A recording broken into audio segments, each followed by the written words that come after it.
This segment of Delmarva Life is brought to you by Tunnel and Razor.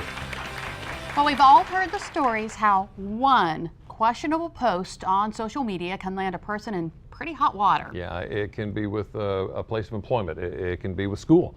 Posts on social media can even get you in trouble with the law. For instance, just a few weeks back, police in Louisiana charged a 13-year-old boy with animal cruelty after a video posted on a social media site went viral. The video showed the boy slapping this puppy in the face and then laughing about it. Police say they received complaints from around the world. Officers were able to identify, locate, and cite the teen. The puppy was checked out, taken to a shelter, and will be just fine. And that's just one story. There are so many others that may make you think, why would somebody do that? Maybe people just don't understand the consequences of their actions when it comes to social media. So joining us today to help us get a better handle on this is attorney Kelly Geloff, who is the managing partner with the Tunnel and Razor law firm in Sussex County. Thank you so much for joining us, Kelly. Thank you for having me. People just don't get this, do they? I guess not, because they keep doing it and they keep getting in trouble. And it's not just words, it's pictures too. Yes, it's everything in social media. It can be used against you a lot of times within the legal realm. So let's talk about when you're in an automobile accident, because I've seen people do it. They have an automobile accident, they want to tell somebody about their terrible day, and they post a picture of the accident. Right. Sometimes it's innocent and it's okay. Where you have to be careful is if someone was in an accident saying at the scene, hey, I didn't do this and I didn't do that, then they go and brag about being in the accident, or they really were driving, but hey, they got away with this. They actually post those things. Well, as long as it's out there, someone can access it and it can be used against you. So it can impact the case. It can impact the case. And I mean, it could show you that, it can show the people that are looking at it saying, okay, they're a liar. Ah, okay, so there's car wrecks.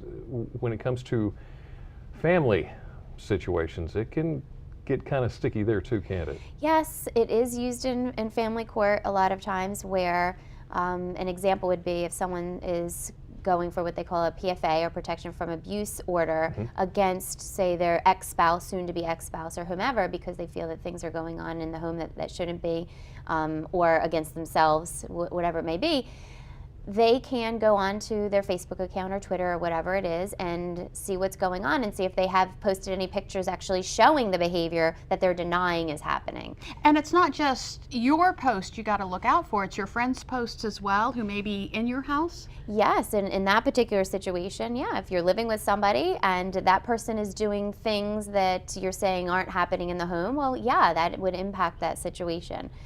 Also, if you're hanging out with a group of people who may have done something wrong, or one or two people within that group did something wrong, if they find that on their social media posts, then that can potentially be used against whomever they may be going after. I have actually heard stories of criminals posting things, and they can actually come back into court in a criminal case. Yeah, depending on what the defense is. Oftentimes it's if you're saying, no, I didn't do this or do that, and they actually have something on social media that shows you actually doing it, probably similar to what you were just talking about earlier with regard to that dog. That is a classic example of how they can use proof. It's right here, you know. Now you gotta watch your language too, because we're not just talking about posting something and bragging about something you did. The language that you use on Facebook can be used against you? Yeah, in a situation, particularly if you're a minor and say you're trying to get off probation, you haven't really been in trouble before, and you were put on probation because of something that you did, and you're asking to come off probation, or you're asking to come off early or something.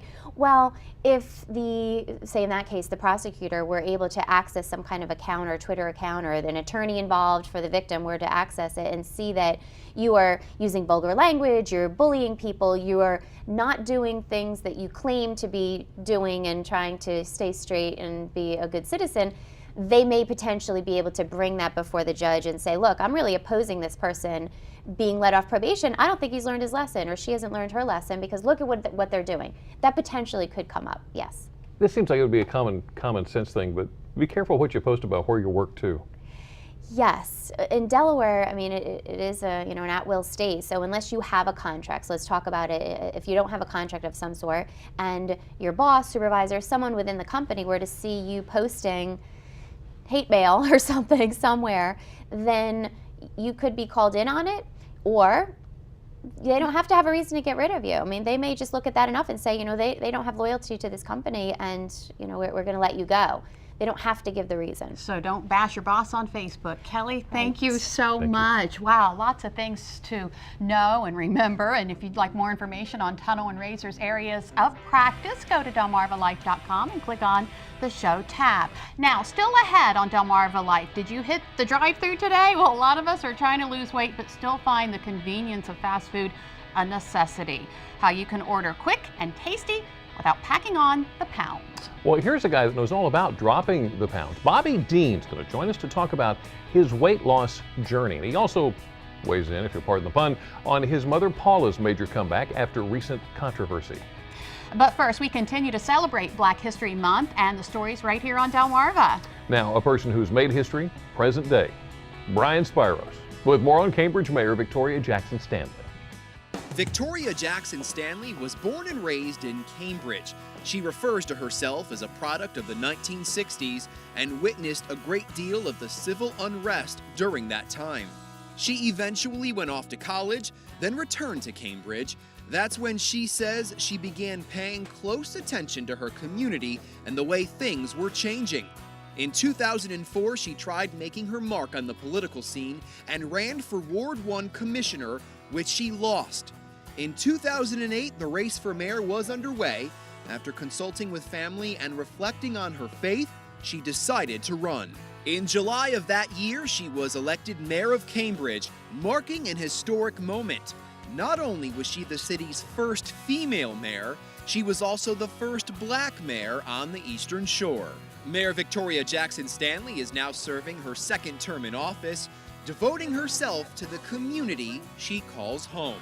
A true example of the stories celebrated during Black History Month.